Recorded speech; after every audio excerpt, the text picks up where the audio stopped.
কক্সবাজারে এসেই বাবা শহীদ প্রেসিডেন্ট জিয়াউর রহমানের স্মৃতি বিজড়িত পাতলীখাল পুনঃখনন কর্মসূচির উদ্বোধন করলেন প্রধানমন্ত্রী তারেক রহমান। শনিবার ১৩ জুন সকাল ১০টা ৪৫ এ কর্মসূচির উদ্বোধন করেন তিনি। বিস্তারিত ডেস্ক রিপোর্টে।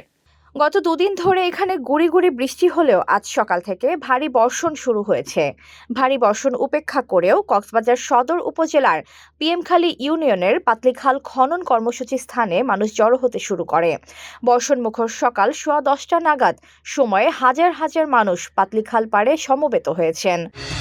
ঘরে বা ইন্ডাস্ট্রিতে মেঘনা স্টার কেবলস, বিশুদ্ধ কপারের নিরাপদ কেবলস, আপনার নিরাপত্তার সঙ্গী। কক্সবাজার বিমানবন্দর থেকে পাতলীখাল পর্যন্ত রাস্তার দুই পাশে হাজার হাজার নেতাকর্মীরা বিভিন্ন ব্যানার, ফেস্টুন, প্লেকার্ড হাতে নিয়ে নেতাকে বরণ করে শুভেচ্ছা জানান। এর আগে প্রধানমন্ত্রীকে বহনকারী ইউএস বাংলা এয়ারলাইন্সের ফ্লাইটটি সকাল ১০টায় কক্সবাজার বিমানবন্দরে অবতরণ করে। প্রধানমন্ত্রীর সঙ্গে তার স্ত্রী ডক্টর জুবাইদা রহমান রয়েছেন।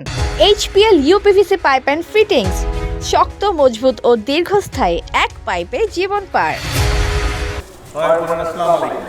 কেমন আছেন আপনারা? ভালো আছি ইনশাআল্লাহ। আজকে এখানে এলাকাবাসী উপস্থিত আছেন এবং একই সাথে মিডিয়ার মাধ্যমে দেশের বিভিন্ন প্রান্ত থেকে বহু মানুষ আমাদেরকে দেখতে পাচ্ছেন। সকলের উদ্দেশ্যে বলতে চাই যে বিগত নির্বাচনের আগে আমরা দেশের মানুষের কাছে ওয়াদা করেছিলাম, নির্বাচনী প্রতিশ্রুতি যেগুলো দিয়েছিলাম তার মধ্যে একটি প্রতিশ্রুতি ছিল যে আমরা যদি আল্লাহর রহমতে সরকার গঠন করতে পারি তাহলে আমরা দেশে রোপণ অভিযান করব এবং আমাদের লক্ষ্য থাকবে বছরে অন্তত ইনশাআল্লাহ আল্লাহর রহমতে ৫ কোটি গাছ লাগানোর। আগামী ৫ বছরে ২৫ কোটি গাছ চারা রোপণ করব আমরা।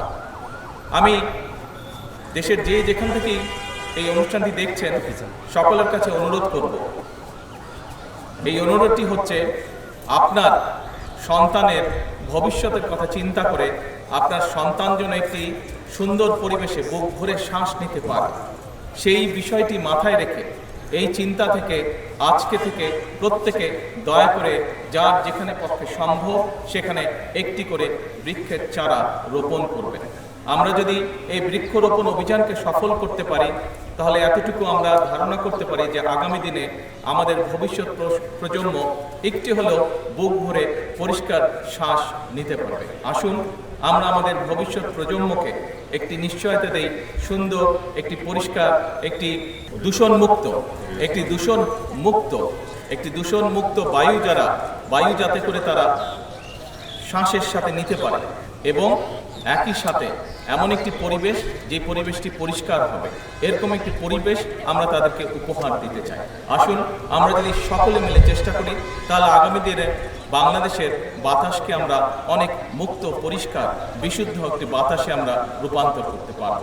আজকে আনুষ্ঠানিকভাবে বিশেষ করে এখানে খুব সম্ভবত বিভিন্ন জেলার প্রশাসকবৃন্দ আপনারা হয়তো এখানে সংযুক্ত আছেন এই অনুষ্ঠানে। আপনাদের সকলের কাছে আমার নির্দেশনা থাকবে যে আপনার স্ব এলাকায় আপনার জেলাকে সুন্দর সবুজ অভয়ারণ্য করার জন্য যে সকল উদ্যোগ প্রয়োজন দয়া করে সেই উদ্যোগ আপনি গ্রহণ করবেন। আমি আনুষ্ঠানিকভাবে আজকে এই বৃক্ষরোপণ অভিযান ঘোষণা করছি, আমরা শুভ উদ্বোধন ঘোষণা করছি। আমরা আশা করি, আমাদের ইচ্ছা, আমাদের প্রত্যাশা যে আমরা আগামী দিনে আমাদের ভবিষ্যৎ প্রজন্মকে তারা